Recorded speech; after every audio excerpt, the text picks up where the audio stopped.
கழகத்தினுடைய நிறுவன தலைவர் இதய தெய்வம் புரட்சி தலைவர் பொன்மனச்செம்மல் மக்கள் திலகம் எம்ஜிஆர் அவர்களையும் காலமெல்லாம் ஏழை எளிய மக்கள் மீது அன்பும் பண்பும் பாற்றமும் கொண்டு கழகத்தினுடைய காவல் தெய்வமாக நின்று பணியாற்றிய நம்முடைய அன்பு தெய்வம் இதய தெய்வம் புரட்சி தலைவி அம்மா அவர்களை வணங்கி இன்று இங்கு இப்பொழுது நடைபெற்றுக் கொண்டிருக்கின்ற அனைத்து இந்திய அண்ணா திராவிட முன்னேற்ற கழக தொண்டர்களுடைய உரிமையை மீட்கின்ற குழுவாக பணியாற்றி கொண்டிருக்கின்ற நம் வரலாற்று இயக்கத்தினுடைய கூட்டமாக இன்றைக்கு நடைபெற்றுக் கொண்டிருக்கின்ற இந்த கூட்டத்திற்கு வருகை புரிந்திருக்கின்ற கழக தலைமை கழகத்தினுடைய நிர்வாகிகளை, மாவட்ட கழகத்தினுடைய ஆற்றல் மிகுந்த செயலாளர்களை, இந்த கூட்டத்திற்கு தலைமை ஏற்று நல்ல பல கருத்துக்களை, ஆலோசனைகளை, அறிவுரைகளை நமக்கு இப்பொழுது வழங்கி உரையாற்றியிருக்கின்ற சிறப்புரை ஆற்றியிருக்கின்ற புரட்சி தலைவர் இயக்கம் தோற்றுவித்த காலத்திலிருந்து இதய தெய்வம் டாக்டர் புரட்சி தலைவி அம்மா அவர்களுடைய காலம் வரை கிட்டத்தட்ட ஒரு அரை நூற்றாண்டுக்கு மேலாக திராவிட இயக்கத்தில் தன்னை முழுமையாக ஈடுபடுத்திக் கொண்டு நமக்கெல்லாம் இன்றைக்கு நல்ல பல ஆலோசனைகளை, திராவிட இயக்கத்தினுடைய வரலாறுகளை, இந்த இயக்கம் தமிழகத்தில் காலூன்றுவதற்கு ஆளுகின்ற இயக்கமாக வளர்வதற்கு உடனிருந்து பயணித்த தன்னுடைய முழு ஆற்றலையும் திராவிட இயக்கங்களுக்கு தந்த நம்முடைய கழகத்தினுடைய நல் ஆலோசகர், நம்முடைய நெஞ்சம் நிறைந்த அருமை தலைவர் அண்ணன் திரு பண்ருட்டி ராமச்சந்திரன் அவர்களை எனக்கு முன்னாலே நல்ல பல கருத்துக்களை எழுச்சியோடு இங்கு உரையாற்றி சென்றிருக்கின்ற கழக இணை ஒருங்கிணைப்பாளர், முன்னாள் அமைச்சர், இந்நாள் சட்டமன்ற உறுப்பினர், தென் மாவட்டத்தில் சோழ மண்டலத்தினுடைய தளபதியாக நின்று மாண்புமிகு அம்மாவுடைய புகழை, அம்மாவுடைய கீர்த்திகளை பறைசாற்றிக் கொண்டிருக்கின்ற அன்பிற்கினிய அருமை சகோதரர் திரு வைத்திலிங்கம் அவர்களை,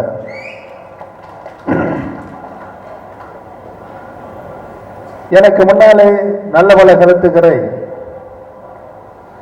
இங்கு அழுத்தமாக எடுத்துரைக்கின்ற கழகத்தினுடைய துணை ஒருங்கிணைப்பாளர், முன்னாள் நாடாளுமன்ற மாநில உறுப்பினர், இந்நாள் சட்டமன்ற உறுப்பினர், அன்பிற்கினிய அருமை சகோதரர் திரு மனோஜ் பாண்டியன் அவர்களை, மதுரை புறநகர் தெற்கு மாவட்ட கழகத்தினுடைய செயலாளரும் சட்டப்பேரவை உறுப்பினருமான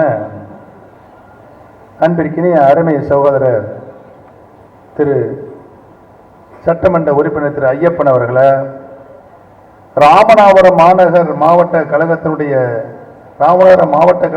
செயலாளரும் கழக நாடாளுமன்ற மாநில உறுப்பினர் அன்பிற்கினிய அருமை சகோதரர் திரு தர்மர் அவர்களை, முன்னாள் அமைச்சர், திருச்சி மாநகர் மாவட்ட கழகத்தினுடைய ஆற்றல் மிகுந்த செயலாளர், கழக அமைப்பு செயலாளர், எல்லோருக்கும் நல்லவர் அண்ணன் திரு வெல்லமண்டி நடராஜன் அவர்களை, கழக இலக்கிய அணி செயலாளர் சகோதரி திருமதி இறைதாமரை அவர்களை, கழக அமைப்பு செயலாளர், முன்னாள் சட்டமன்ற உறுப்பினர் திருமதி பாண்டியம்மாள் அவர்களை, மதுரை மாநகர் மாவட்ட கழகத்தினுடைய செயலாளர், முன்னாள் நாடாளுமன்ற உறுப்பினர் அன்பிற்கினிய அருமை சகோதரர் திரு கோபாலகிருஷ்ணன் அவர்களை, கழக கொள்கை பரப்பு செயலாளர், துணை செயலாளர், நல்ல பல கருத்துக்களை இங்கே அழுத்தமாக உரையாற்றி அமர்ந்திருக்கின்ற திரு முடிமன் ராமசாமி அவர்களை, புதுச்சேரி மாநிலத்தினுடைய கழக செயலாளர் அன்பிற்கினிய அருமை சகோதரர் திரு ஓம் சக்தி சேகர் அவர்களை, வடசென்னை இம்மண்ணினுடைய வடசென்னை தெற்கு மேற்கு மாவட்ட கழகத்துடைய செயலாளர் அன்பிற்கினிய அருமை அண்ணன் திரு மகிழன்பன் அவர்களை,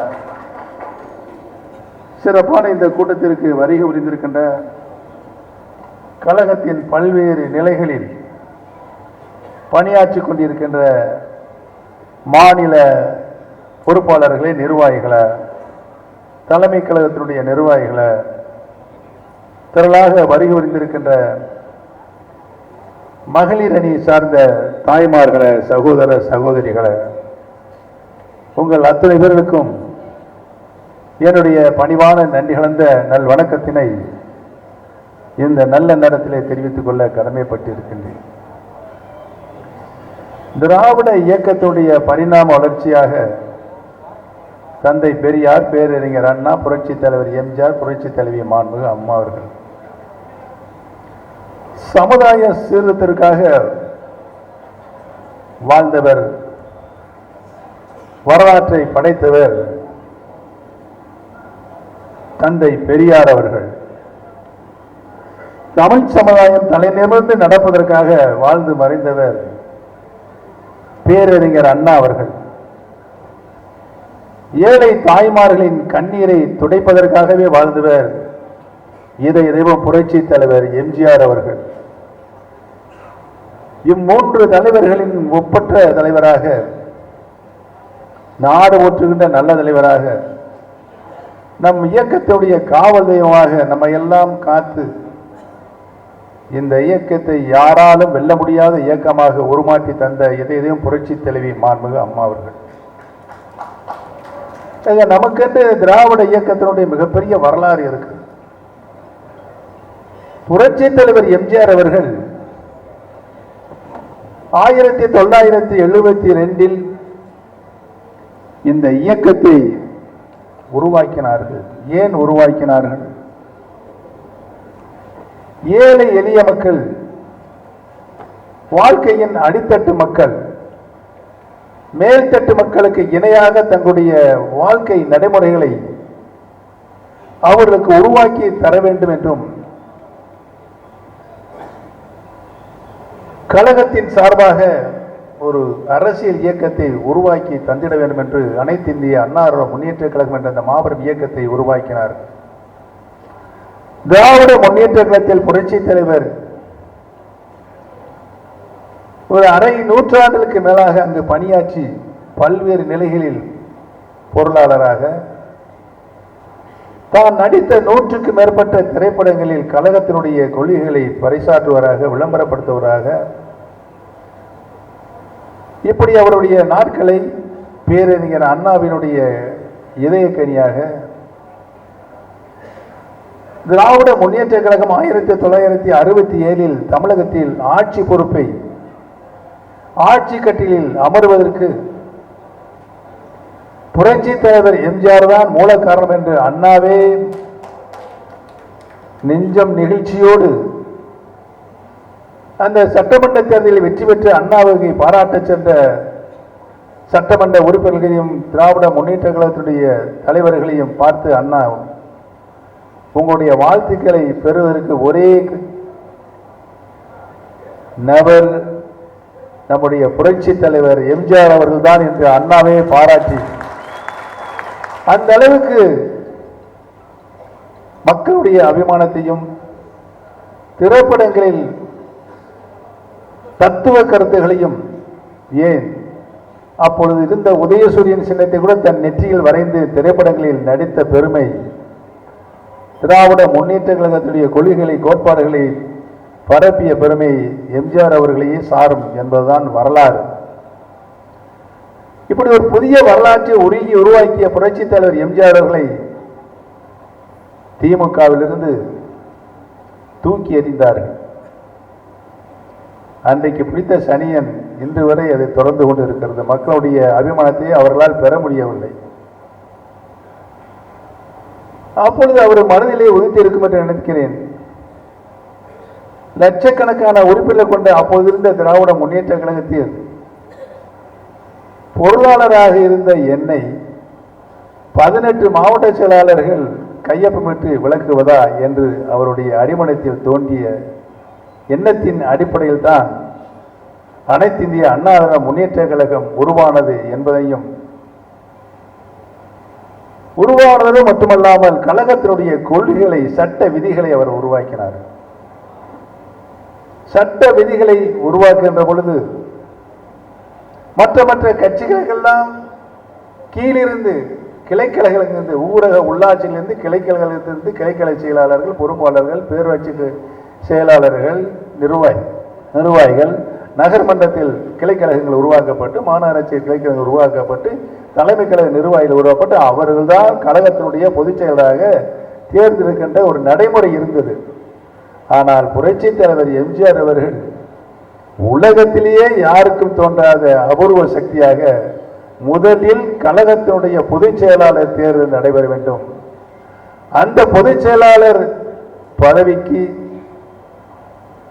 அன்றைக்கு இருக்கின்ற உறுப்பினர்கள், கழகத்தினுடைய அனைத்து இந்திய அண்ணா முன்னேற்ற கழகத்தினுடைய அடிப்படை உறுப்பினர்கள், அவர்கள் தேர்தல் மூலமாக தேர்வு செய்யப்படும் என்று ஒரு சட்ட விதியை கொண்டு வந்தார்கள். 1.5 கோடிக்கு மேற்பட்ட தூய தொண்டர்களை கொண்ட அனைத்து இந்திய அண்ணா முன்னேற்ற கழகத்தில் அத்தனை பேருக்கும் அந்தந்த மாவட்டங்களில் வாக்குகளை பதிவு செய்து அதன் மூலமாக கழகத்தினுடைய பொதுச் செயலாளர் தேர்தல் மூலமாக தேர்வு செய்யப்பட வேண்டும் என்ற ஒரு புதிய நடைமுறையை தொண்டர்களின் இயக்கமாக, தொண்டர்களின் சக்தியாகத்தான் அனைத்து இந்திய அண்ணா முன்னேற்ற கழகத்தில் இந்த புதிய விதியை உருவாக்கினார்கள். சட்ட விதி 45. அதோடு மட்டுமல்லாமல் பின்னாலே வருவர்கள் தங்களுடைய வசதிக்கேற்ப சுயநலத்திற்காக இந்த சட்ட விதியை திருத்துவார்கள் என்று புரட்சி தலைவர் எம்ஜிஆர் அவர்கள் எண்ணித்தான் நிறைய சட்ட விதிகளை உருவாக்கினார்கள். அந்த சட்ட விதியெல்லாம் நேரத்திற்கு தகுந்த மாதிரி, காலத்தின் மாற்றத்திற்கு தகுந்த மாதிரி, அரசியல் மாற்றத்திற்கு தகுந்த மாதிரி திருத்தம் செய்து கொள்ளலாம் அல்லது ரத்து செய்யலாம் என்று அதிகாரம் வழங்கப்பட்டிருந்தார். ஆனால் ஒரே ஒரு விதியை மட்டும் திருத்தமோ மாற்றமோ ரத்து செய்யக்கூடாது என்ற விதி 45. அந்த விதியின்படி கழகத்துடைய பொதுச் செயலாளர் தேர்வு நடைபெற்று அதை தேர்தல் ஆணையத்திற்கு அனுப்பி அவர்கள் அதற்கு அங்கீகாரம் தந்து நீங்கள் மற்ற தேர்தலை, கழக அமைப்பு ரீதியான தேர்தல்களை நடத்தி கொள்ளலாம் என்று அங்கிருந்து பதில் வந்ததற்கு பின்னால் கழக பொதுச் செயலாளர் தான் ஊரக உள்ளாட்சியிலிருந்து பேரூராட்சி, நகராட்சி, மாநகராட்சி வரை தேர்தலை நடத்துவது என்பதுதான் 50 ஆண்டுகால வரலாறாக இருந்தது. 50 ஆண்டுகால வரலாறாக இருந்தது. அப்படித்தான் புரட்சி தலைவர் எம்ஜிஆர் அவர்களும் கழக சட்ட விதிகளை மதித்து, புரட்சி தலைவி அம்மா அவர்களும் கழக சட்ட விதிகளை மதித்து புரட்சி தலைவர் எம்ஜிஆர் அவர்கள் 3 முறை யாராலும் வெல்ல முடியாத முதலமைச்சராக தமிழகத்திலே வலம் வந்து நல்ல பல திட்டங்களை நாட்டு மக்களுக்கு அர்ப்பணித்த முதலமைச்சராக ஒரு சிறப்பான ஆட்சியை நாட்டு மக்களுக்கு அர்ப்பணித்தார்கள். மாண்புமிகு அம்மா அவர்கள் கழகத்தினுடைய பொதுச் செயலராக பொறுப்பேற்று 30 ஆண்டு காலம் இந்த இயக்கத்திற்கு வந்த வேதனைகள், சோதனைகள், இந்த இயக்கத்தை அழித்துவிட வேண்டும் என்று திமுகவும் அதனுடைய கூட்டாளி கட்சிகளும் செய்த அத்தனை சதிகளையும் முறியடித்து இந்த இயக்கத்தை யாராலும் வெல்ல முடியாத இயக்கமாக 6 முறை முதலமைச்சராக ஆண்ட கட்சி மீண்டும் ஆளுகின்ற உரிமையை 2016 மீண்டும் அம்மா 32 ஆண்டுகளுக்கு பின்னால ஒரு வரலாற்றை பதிவு செய்தார்கள். அந்த வரலாற்றை பதிவு செய்த மாண்புமிகு அம்மா அவர்கள் ஓராண்டு காலம்தான் அவர்கள் உயிர் வாழ முடிய ஒரு துர்பாக்கிய சூழ்நிலை நிலவியது. 2017 நம்மை விட்டு பிரிகின்ற ஒரு சூழல் ஏற்பட்டது. அந்த சூழலில் பல்வேறு நிலைகளில் கழகம் பிரிவு வரக்கூடிய ஒரு சூழல் ஏற்பட்டது. அந்த சூழலிலும் மாண்புமிகு கழகத்தினுடைய தொண்டர்கள் அனைவரும் கழகம் ஒருங்கிணைய வேண்டும், இணைய வேண்டும் என்று அவர்கள் தந்த குரல், மக்கள் தந்த குரலின் அடிப்படையில் நாம் இணைந்தோம். திரு பழனிசாமி அவர்கள் தமிழகத்தினுடைய முதலமைச்சராக தலைவருடைய 100ஆண்டு விழாவை மாவட்டங்கள் நடத்தி கொண்டிருந்தார். நாம் தர்ம யுத்தத்தை தொடங்கி கழகத்தினுடைய நாமும் புரட்சி தலைவர் எம்ஜிஆர் 100ஆண்டு விழாவை 16 மாவட்டங்கள் நடத்தி முடித்து 17வது மாவட்டமாக கோயம்புத்தூரில் அந்த மாநாடை நாம் நடத்தினோம். கொங்கு பெல்டமே குலுங்கியது. அடுத்த நாள் காலைதான் அப்பொழுது நம்முடைய தர்ம யுத்தத்திற்கு தமிழக மக்களுடைய ஆதரவு 58% இருந்தது. ஆண்டு கொண்டிருக்கின்ற பழனிசாமிக்கு 4% தான் இருந்தது. தங்கமணியும் வேலுமணியும் என்னுடைய மகள் வீட்டில் என்னை வந்து சந்தித்தார்கள். கழகம் இப்படியே போனால் மிகப்பெரிய சரிவை சந்திக்க வேண்டியிருக்கும் என்று ரொம்பவும் பரிதாபப்பட்டு வருத்தப்பட்டு சொன்னார். நானும் அந்த கருத்தை ஏற்றுக்கொண்டு இணைய வேண்டும் என்ற நிலையை எடுத்தோம். இணைய வேண்டும் என்ற நிலையை எடுக்கின்ற பொழுது அன்னைக்கு முதலமைச்சராக இருக்கின்ற திரு பழனிசாமி அவர்கள் முதலமைச்சராக தொடர வேண்டும் என்றும் கட்சிக்கு என்னை நீங்கள் கட்சியை நடத்த வேண்டும் என்று அவர்தான் இந்த அஜெண்டாவை கொண்டு வந்தார்கள். சரி, ஒரு முதலமைச்சர் அன்றைக்கு பதவியில் இருக்கின்றால் அவரை பதவியை கீழே இறக்கிவிட்டு அந்த பதவிக்கு நான் உட்பட யார் வந்தாலும் சரியாக இருக்காது, அதுக்குரிய மரியாதை முதலமைச்சருக்குரிய மரியாதையாக இருக்காது என்று நினைத்துதான் சரி என்று ஒப்புக்கொண்டோம். இணைவது என்று முடிவெடுத்து அடுத்த நாள் காலை 10 மணிக்கு இணைப்பு அறிவிப்பை வெளியிடுகின்ற பொழுது முதல் நாள் இரவு 12 மணிக்கு ஒருங்கிணைப்பாளர் கழகத்தினுடைய தலைவர் என்ற பொறுப்பு அப்பயே நான் முடிவு செய்து விட்டோம். கழகத்தினுடைய நிரந்தர பொதுச் செயலாளர் இதையும் டாக்டர் புரட்சி தலைவி அம்மா அவர்கள் கழகத்துக்கு தலைமை தாங்குவர்கள் பொதுச் செயலாளராக இருக்கக்கூடாது, தலைவர் என்ற நிலையில் இருக்கலாம் என்று முடிவெடுத்தோம். சரி, அது முடிஞ்சு போச்சு. 12 மணிக்கு ஒரு அஜெண்டா கொண்டு வர்றாங்க. என்ன அஜெண்டானா ஒருங்கிணைப்பாளர் இணை ஒருங்கிணைப்பாளர் என்ற புதிய பதவிகள் 2 பதவிகள் பொது வேண்டும். நீங்கள் ஒருங்கிணைப்பாளர்கள் திரு எடப்பாடி பழனிசாமி இணை ஒருங்கிணைப்பாளர் வேண்டும் என்று சொல்கிறார். அவர் முதலமைச்சராக இருப்பதனால் நானும் தலைமை களத்தில் ஒரு நிர்வாகி இருக்க வேண்டும் என்று அவர் விரும்புகிறார் என்று சொன்னவுடன் நான் அந்த மறுப்பே சொல்லலை, சரின்னு சொல்லிட்டான். எத்தனை மணிக்கு? 12 மணிக்கு. திரும்ப 2:30 மணிக்கு திரும்ப ஒரு அஜெண்டா கொண்டு வர்றாங்க. என்ன கொண்டு வர்றாங்க? கழகத்தினுடைய அத்தனை முடிவுகளுக்கும் உத்தரவுக்கும் 2 பேரும் கையெழுத்திட வேண்டும் என்று, ஒருங்கிணைப்பாளர் கையெழுத்திட வேண்டும் என்றும் இணை ஒருங்கிணைப்பாளர் கையெழுத்திட வேண்டும் என்று சொன்னார்கள். இது எப்படி சரியா இருக்கும்? 2 பேரும் காலை போட்டு எப்படியாவது பயணிக்க முடியும்? சரியா வராது, எந்த முடியுமே உறுதியாக எடுக்க முடியாது, பல பிரச்சனைகள் உருவாக்க வாய்ப்பு இருக்கிறது என்று எவ்வளவோ நாங்கள் கலந்து பேசினோம். இல்லை 2 பேர் இருக்கு. ஏன்னா அடுத்த நாள் காலையில் தமிழ்நாடு மூலம் இணைப்பு விழா கொண்டாட தயாரி விட்டார்கள் தொண்டர்கள். இந்த சூழ்நிலை இப்படி ஒரு கொக்கியை போடுறாங்க. எப்படி கொக்கி பாருங்க. அந்த கொக்கியினாலதே இன்னைக்கு இப்போ நாங்கள்லாம் அவஸ்தைப்பட்டதுக்கு 4.5 வருஷம் காரணம். அதுக்கு சரின்னு சொல்லி தொலைச்சோம். என்ன நடந்தது? 4.5 வருஷம் தன்னிடத்தில் இருந்த ஆட்சியின் அதிகாரத்தை கொண்டு எங்களை எல்லாம் ஓரங்கட்ட ஆரம்பித்தார். நான் பல முறை அவரிடம் அறைக்கே சென்று, ஏங்க என்னங்க எல்லாம் நம்மளாம் ஒரே கவர்மெண்ட்ல இருக்க, நீங்க என்னை டெப்டி சிஎம் வந்து பரிந்துரை சொன்னீங்க, நான் அந்த பதவியே வேணாம், கட்சி மட்டும் பார்க்குறேன், என்னை ஆளை விடு அப்படின்னு சொல்லி நான் முதலமைச்சராக இருந்தேன், இதெல்லாம் முடியாதுங்க அப்படின்னு சொன்னேன். எவ்வளோ வற்புறுத்தி சொன்னாங்க, முடியாதுட்டேன். நான் போய் என்னைய பிரைம் மினிஸ்டர் வர சொன்னார். நான் போய் பார்த்தேன். நான் சொன்னேன், அவருக்கு ஒன்றே சொன்னார், உங்கள் நிலைமையெல்லாம் எனக்கு தெரியும், தயவுசெய்து நீங்கள் டெப்டி சிஎம்ஐ ஏற்றுக்குங்க அப்படின்னு. இல்லை சார், நான் கட்சி மட்டும் பார்க்குறேன்.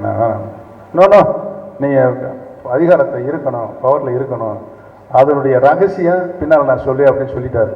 சரி ரைட்டு அப்படின்னு சொல்லிட்டு நீங்கள் வந்து அவருடைய உதவி நம்மளுக்கு தேவைப்பட்டதுனால சரின்னு வந்துட்டோம். 4.5 வருஷம் முழு தரமட்டத்துக்கு போய் ஒத்துழைப்பு. ஏதாவது ஒரு கையெழுத்து நான் போட்டு முடிச்சுட்டு அவர் கையெழுத்து போதுக்கு அனுப்பினேன்னா போட மாட்டார்.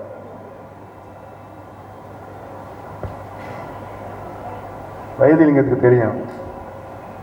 டி நகர் சத்யா மீது ஒரு 2000 பேர் சேர்ந்து புகார் கொடுத்தாங்க அவரை மாற்ற வேண்டும் என்று. பேசி முடியாயிருச்சு, அந்த குற்றம் நிரூபிக்கப்பட்டது. ஆனால் அவர் ஒத்துக்கொள்ள மாட்டேன், கையெழுத்து நான் போட மாட்டேன். இப்படி பல நிகழ்வுகள் அரசியல் மூலமாக, அதிகாரத்தின் மூலமாக, செய்தித்துறையை வைத்திருந்த அதிகாரத்தின் மூலமாக அவர் செய்தி, அவர் படங்கள் இப்படியே போட்டு வந்தார். ஒரு சகிப்புத்தன்மையில் முடிஞ்சு வச்சு 4 வருஷம் முடிஞ்சு வச்சு. அப்போதான் கடைசியில் கொண்டு வர்றாங்க ஒற்றை தலைமை. ஒற்றை தலைமை வேண்டும். ஏங்க நீங்கள் தானங்க இப்போ ஒரு தலைமையை இருக்க சொல்லி என்னை போது முடிவு பண்ண, நீங்கள் தான் இரட்டை தலைமை கொண்டு வந்ததே நீங்கள் தான். ஒருங்கிணைப்பாளர், இணை ஒருங்கிணைப்பாளர் 2 பேரும் கையெழுத்து போடுன்னு சொன்னது நீங்கள் தான். இப்போ எதுக்கு ஒற்றை தலைமை? அது நல்லா தானே போய்கிட்டு இருக்கு. இப்போ இல்லை கவர்மெண்ட்டை அவர் மிக திறமையோடு நடத்திட்டு இருக்காரு. அவரை திரும்ப முதலமைச்சர் அறிவிச்சோம்னா 234 தொகுதிக்கு 234 தொகுதி ஜெயிக்கலாம் அப்படின்னாங்க. பல்வேறு கருத்துக்கள் உருவாச்சு. அதுக்கும் சரின்னு சொல்லி தான் நம்ம முடிவெடுத்தோம். அப்புறம் பல பிரச்சனைகள் வந்துச்சு, சில கொள்கை அறிவிப்புகள் வந்தது. அதனால் நாம் மிகப்பெரிய ஒரு தோல்வியை சந்திக்க வேண்டும் என்ற ஒரு சூழல் ஏற்பட்டது என்பதையெல்லாம் நான் உங்களுக்கு நினைவு இருந்தாலும் நினைவுகளை கடமைப்பட்டிருக்கிறேன். இப்படித்தான் நம்மளுடைய போராட்டம் ஒரு மிகப்பெரிய 2016 மாண்புமிகு அம்மா அவர்கள் நமக்கு தந்த ஆட்சியை சரியாக கொண்டு செலுத்ததன் காரணமாக 2021 பல கொள்கை முடிவுகள் எடுத்ததின் காரணமாக நாம் ஆட்சியை இழக்க வேண்டிய ஒரு சூழல் வந்தது. அவர் தலைமையேற்று 10, இந்த நாடாளுமன்ற தேர்தலோடு 11 தோல்விகள். ஒவ்வொரு தேர்தலிலும் சில பல நல்ல ஆலோசனைகளை சொன்னால் ஏதோ ஒரு உள்நோக்கத்தில் வச்சுட்டு பேசுவாங்களோ அவங்க சொல்லி அதை மறுப்பார் அவர். அதுதான் பழக்கம். கடந்த நாடாளுமன்ற தேர்தலில் அம்மா மக்கள் முன்னேற்ற கழகம் தனியாக போட்டியிட்டது. அவர்கள் ஒரு 7-14 நாடாளுமன்ற தொகுதிங்க, தேனி, திண்டுக்கல், மதுரை, விருதுநகர், திருநெல்வேலி, தூத்துக்குடி, கன்னியாகுமரி 7 பார்லிமெண்ட். இந்த பக்கம் திருச்சி, தஞ்சாவூர், புதுக்கோட்டை, சிவகங்கை, திருவாரூர், நாகப்பட்டினம் 7-14 தொகுதி. 7-14 நாடாளுமன்ற தொகுதியில் 84 சட்டமன்ற தொகுதிகள். இந்த 7-14 பார்லிமெண்ட் தொகுதியில் ஒரு பாராளுமன்ற தொகுதியில் 1.5 லட்சம் ஓட்டு வாங்கியிருக்காங்க அவங்க. ஆக ஒரு சட்டமன்ற தொகுதி 25,000 ஓட்டுகள் வாங்கியிருக்காங்க. 25,000 ஓட்டு வாங்கியிருக்காங்க. 39 இடம் போட்டிட்டு ஒண்ணு கண்ணுன்னு தேனி நாடாளுமன்ற தொகுதியை ஜெயிச்சது. அந்த தொகுதியிலேயே அம்மா மக்கள் முன்னேற்றம் 1,40,040 ஓட்டு வாங்கியிருக்கு. 1,40,040 ஓட்டு வாங்கியிருக்காங்க.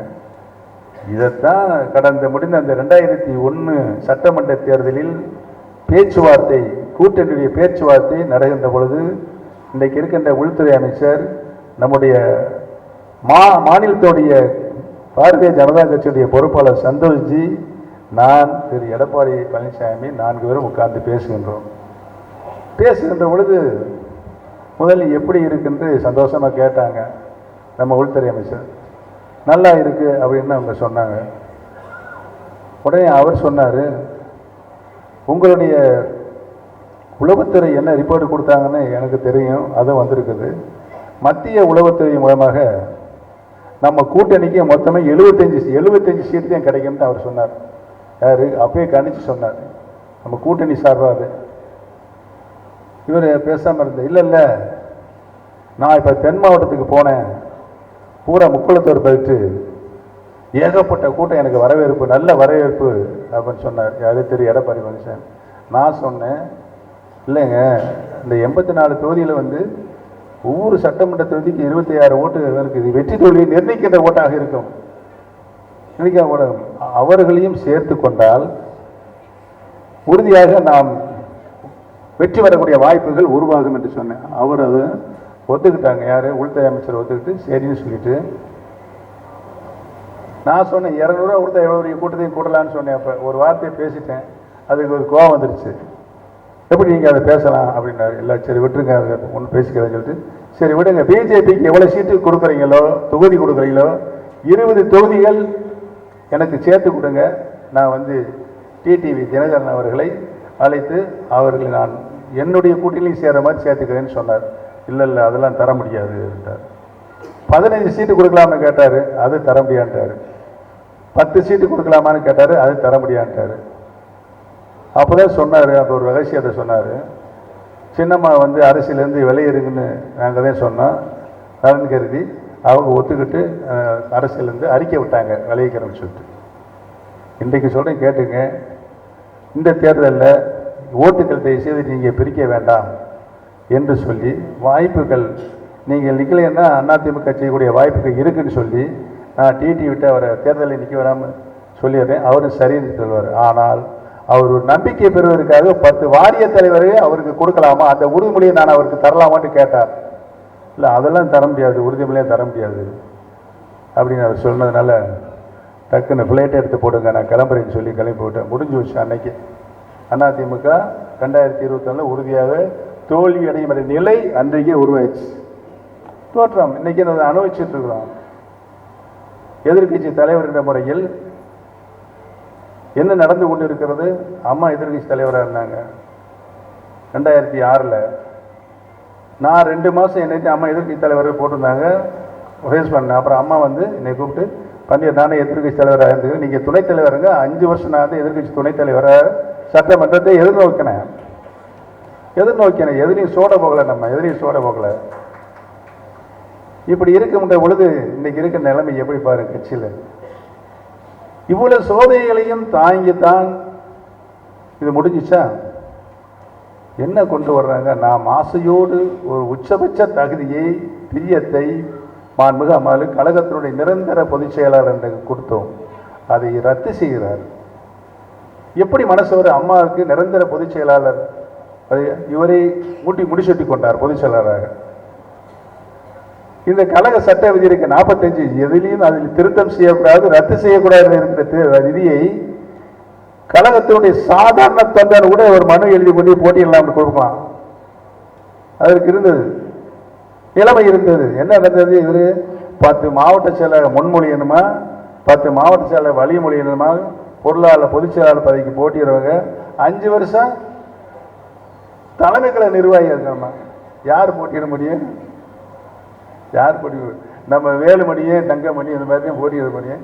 எடப்பாடி போட்டியிட முடியும், அவர் பையனா போட்டிடலாம், வேறு யாருமே போட்டியிட முடியாது. இவங்களுக்கெல்லாம் இப்போ எப்படி கொடுக்க, எவ்வளோ கொடுக்கறது முடியுமா? சாதாரண தொண்டனு கூட பொதுச் செயலாளர் பதவிக்கு வரலாம் நிலையை மாற்றி எந்த சட்டத்தை திருத்தக்கூடாது, ரத்து செய்யக்கூடாது என்று சொன்னார்களோ ரத்து செய்திருக்காங்க. பொதுக்குழுக்குள்ள அதிகாரம் கிடையாது அதை ரத்து செய்யறதுக்கு. அதுலேயே இப்போ வேலை நம்ம வைத்திலிங்க சொன்ன மாதிரி அதுலேயே மாட்டிட்டாங்க. இப்போ வந்து ஒரு உயர்நீதிமன்றம் ஒரு கருத்தை சொல்லி இரட்டை சின்னத்தில் பிரச்சனை இருக்கு, அதனால இந்திய தேர்தல் ஆணையம் நீங்க அந்த இதை விசாரிங்கன்னு சொல்லிட்டாங்க. இவருக்கு பொறுக்கலை. ஒன்று என்ன சொல்றாரு? இந்திய தேர்தல் ஆணையத்துக்கு அதிகாரம் இல்லை, விசாரிப்பதற்கு அதிகாரம் இல்லைன்றாரு. அவங்க 2 பேருமே மனு போடுதுன்னு சொல்லிட்டாங்க. இந்திய தேர்தல் மனு போடுது. என்ன மனு அவங்க போடுறாங்க? உயர் நீதிமன்றத்திற்கு இருக்கின்ற அதிகாரங்களும் இந்திய தேர்தல் ஆணையத்திற்கு இருக்குது, நிகரான அதிகாரம் அதுக்கு இருக்குது என்று இந்திய அரசியல் சட்டத்தில் படி இருக்குது என்று அவங்க மனு போட்டாங்க. அதை உயர்நீதிமன்றம் ஏற்றுக்கிட்டு பழனிசாமி மனு தள்ளுபடி பண்ணியிருக்காங்க. இதுதான் இப்போதான் முத மேலே வந்திருக்கிறேன். இனி இந்த வழக்கு இருக்கிற 6 வழக்கு சிவில் வழக்கு ஒன்றுன்னா வரும். ஏன் சட்டத்தை திருத்தினீங்க அப்படின்னு கேட்பாங்க. ஏன் திருத்தினீங்க? நீங்க மட்டுமே பொதுச் செயலாளர், உங்க கூட இருக்கிற மட்டுமே பொதுச் செயலாளர் இருக்கிற சட்டத்தை அதில் பல வரிகளில் அது சொல்லக்கூடாது. என்ன ஒரு தீர்ப்பு வரும்னு சொல்லி அதையும் சொல்லிட்டாரு எழுதினீங்க. ஆக ஏனே இந்த இயக்கம் தொண்டர்களுக்கான இயக்கமாகத்தான் புரட்சி தலைவர் உருவாக்கினார்கள். அந்த நிலைமை இனி வரலாறு வந்துட்டு உறுதியாக வரும். நாளை அனைத்து இந்திய அண்ணா முன்னேற்ற கழகத்தினுடைய தலைமை பொறுப்புக்கு பொதுச் செயலாளர் என்ற பொறுப்பு இல்லை, ஒருங்கிணைப்பாளர் என்ற பொறுப்பிற்கு ஒரு தொண்டன் வந்து உட்காருகின்ற காலம் வெகு தூரத்தில் உறுதியாக வரும். அதற்காகத்தான் நம்ம இப்போ போராடிக்கிட்டு இருக்கோம்.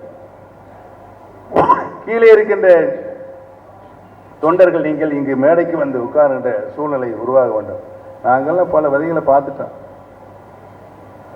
கழகத்தினுடைய சட்ட விதி புரட்சித் தலைவர் உருவாக்கிய விதி, காப்பாற்றிய புரட்சித் தலைவர் அம்மாவுடைய வரலாறு மீண்டும் நம்ம இயக்கத்திற்கு வந்து சேர வேண்டும் என்றுதான் இன்றைக்கு நாம் இந்த 3 ஆண்டு காலமாக இந்த புதிய பரிணாமத்தின் மூலமாக இந்த தர்மயுத்தத்தை நடத்தி கொண்டிருக்கணும் என்பதையும் 3 ஆண்டு காலமாக எனக்கு ரொம்ப வருத்தமாக இருக்கு.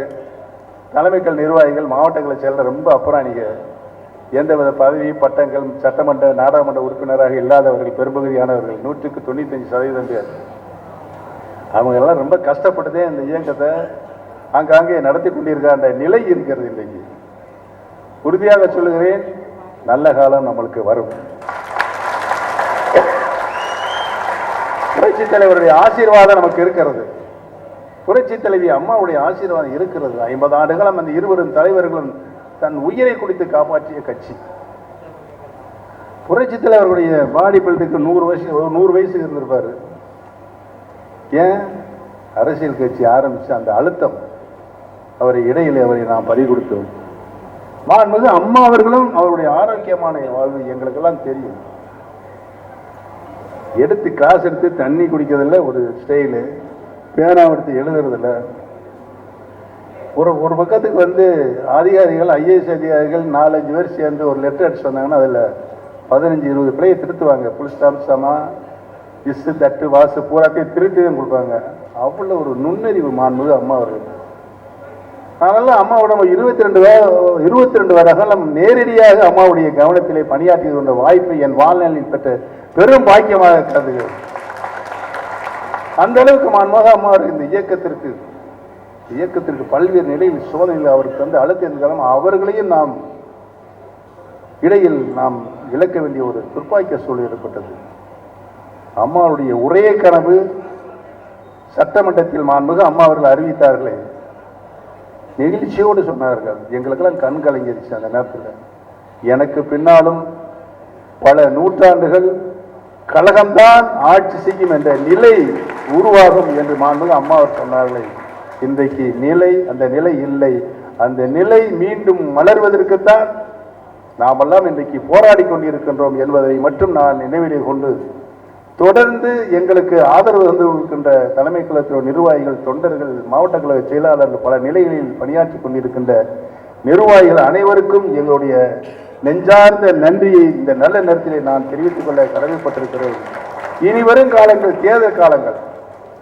இந்த தேர்தல் காலங்களில் நாம் உறுதியாக நின்று மீண்டும் மாண்புமிகு அம்மாவுடைய ஆட்சியை தமிழகத்திலே நிறுவிட வேண்டும் என்று வைராக்கிய உணர்வோடு நாம் பணியாற்ற வேண்டும் என்று சொல்லி உறுதியாக அந்த முயற்சியில் நாம் வெற்றியும் பெறுவோம் என்ற நிலை நமக்கு வந்து சேரும் என்பதையும், அதற்கு காலம் கழிந்து கொண்டிருக்கிறது, சில ரகசியங்கள் அதில் இருக்கிறது, அனைவருக்கும் அதை இப்பொழுது பயிர வேண்டிய சூழ்நிலையில் நாங்கள் இல்லை, உறுதியாக நாம் வெற்றி வரும் என்று சொல்லி வரி வந்து அனைவருக்கும் நன்றி கூறி நன்றி, வணக்கம்.